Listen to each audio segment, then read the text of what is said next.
നമസ്കാരം. ഡോക്ടർ പ്രമോസ് ഇൻസ്റ്റിറ്റ്യൂട്ടിൻ്റെ മറ്റൊരു വീഡിയോയിലേക്ക് ഏവർക്കും ഹൃദ്യമായ സ്വാഗതം. കഴിഞ്ഞ ഇടയ്ക്ക് ഇവിടെ വന്ന ഒരു രോഗിയുടെ അനുഭവമാണ് ഇന്ന് ഞാൻ നിങ്ങളോട് പങ്കുവയ്ക്കാൻ ഉദ്ദേശിക്കുന്നത്. ഇദ്ദേഹം കഴിഞ്ഞ 10 വർഷമായിട്ട് പ്രമേഹ രോഗത്തിന് മരുന്ന് കഴിക്കുന്ന ആളാണ്. കഴിഞ്ഞ 2 വർഷമായിട്ട് ഉദ്ധാരണം തീരെ കുറവാണ്. കഴിഞ്ഞ 5-6 മാസമായിട്ട് യാതൊന്നും ചെയ്യാൻ പറ്റുന്നില്ല. അപ്പോൾ ഇവിടെ വന്നപ്പോൾ ഞങ്ങൾ പറഞ്ഞു ടെസ്റ്റുകളെല്ലാം ചെയ്യണം, ഷുഗറൊക്കെ എങ്ങനെ ഉണ്ടെന്ന് ചോദിച്ചു. ഡോക്ടറെ, എൻ്റെ ഷുഗർ പക്ക പെർഫെക്റ്റാണ്. ഞാൻ കഴിഞ്ഞ ദിവസം നമ്മുടെ ഒരു സുഹൃത്തിൻ്റെ ലാബിൽ നിന്നും ടെസ്റ്റ് ചെയ്തതാണ്. HbA1c 3 മാസത്തെ ആവറേജ് എന്ന് പറയുന്നത് 6.1 ഉള്ളൂ. ഞാൻ പറഞ്ഞ അത്രയേ ഉള്ളെങ്കിൽ വെരി ഗുഡ്, വണ്ടർഫുൾ റിസൾട്ടാണ്, അങ്ങനെ തന്നെ മെയിൻറ്റെയിൻ ചെയ്യണം. അവസാനം നമ്മളുടെ ലാബിലെ റിസൾട്ട് വന്നപ്പോഴാണ് അത് 10.3 എന്ന് പറഞ്ഞു, 10.3 എന്നാണ് കിട്ടിയത്.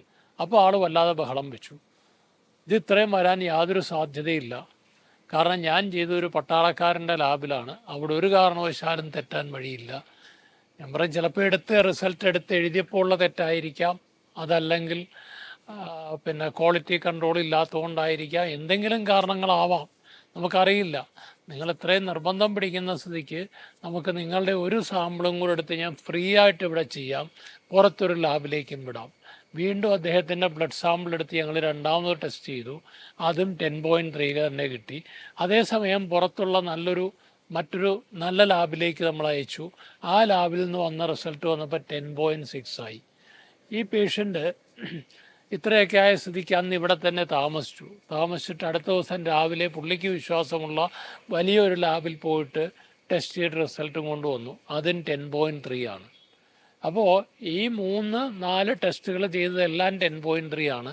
ഒരെണ്ണം മാത്രം 6.1 എന്നാണ് വന്നത്. ഒരു പക്ഷേ അത് ചിലപ്പോൾ റിസൾട്ട് കോപ്പി ചെയ്തതിലുള്ള എടുത്തെഴുതുമ്പോൾ നമുക്കൊക്കെ മെഷീനിൽ നിന്ന് ഡയറക്റ്റായിട്ട് കമ്പ്യൂട്ടറിലേക്ക് റിസൾട്ട് വരികയാണ്. അപ്പോൾ ആ തരം ഒരു എറർ വരാൻ സാധ്യതയില്ല.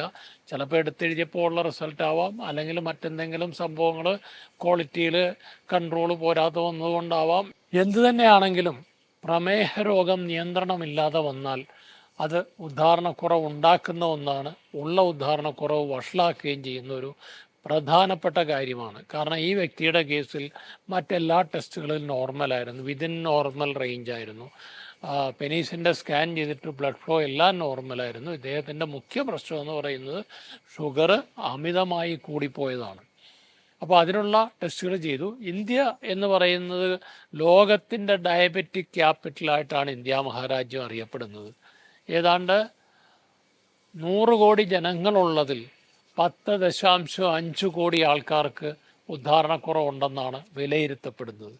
ഇതിൽ തന്നെ പ്രമേഹമില്ലാത്ത രോഗികളെ അപേക്ഷിച്ച് പ്രമേഹമുള്ളവർക്ക് ഉദ്ധാരണക്കുറവ് വരാനുള്ള സാധ്യത 3-4 മടങ്ങ് ഇരട്ടിയാണെന്നാണ് പഠനങ്ങൾ സൂചിപ്പിക്കുന്നത്. 2025 നവംബറിലും കൂടെ പബ്ലിഷ് ചെയ്ത ഒരു സ്റ്റഡിയിൽ ഇതൊക്കെ തന്നെയാണ് സൂചിപ്പിക്കുന്നത്. അതുകൊണ്ട് പ്രമേഹം നിയന്ത്രിക്കേണ്ടത് ഏറ്റവും ആവശ്യമാണ്. ഉദ്ധാരണക്കുറവുള്ള ആൾ ആദ്യം തന്നെ പ്രമേഹത്തിൻ്റെ കാര്യങ്ങൾ നോക്കണം, അത് നിയന്ത്രിക്കണം. ഇവിടെ നമ്മൾ പ്രമേഹത്തിനും ഉദ്ധാരണക്കുറവിനും വളരെ നല്ല രീതിയിലുള്ള കൃത്യമായ ചികിത്സ ചെയ്യുന്നുണ്ട്. പ്രമേഹ രോഗത്തിൻ്റെ ചികിത്സയ്ക്കായി മാത്രം തിരുവനന്തപുരത്തു നിന്നും കോഴിക്കോട് നിന്നും കേരളത്തിൻ്റെ വിവിധ ഭാഗങ്ങളിൽ നിന്ന് ഇവിടെ എത്തുന്ന ധാരാളം രോഗികളുണ്ട്. കാരണം ഒരു തവണത്തെ മരുന്നിൽ തന്നെ ഒരു പ്രാവശ്യം ഇവിടെ വന്ന് 1 മാസത്തേക്ക് മരുന്ന് വാങ്ങിക്കൊണ്ട് പോയി കഴിയുമ്പോൾ തന്നെ അവരുടെ ഷുഗർ വളരെ നോർമലായി വരുന്നു. ആ ഒരു റിസൾട്ട് കണ്ടിട്ടാണ് അവർ വീണ്ടും ഇവിടെ തന്നെ വരുന്നത്.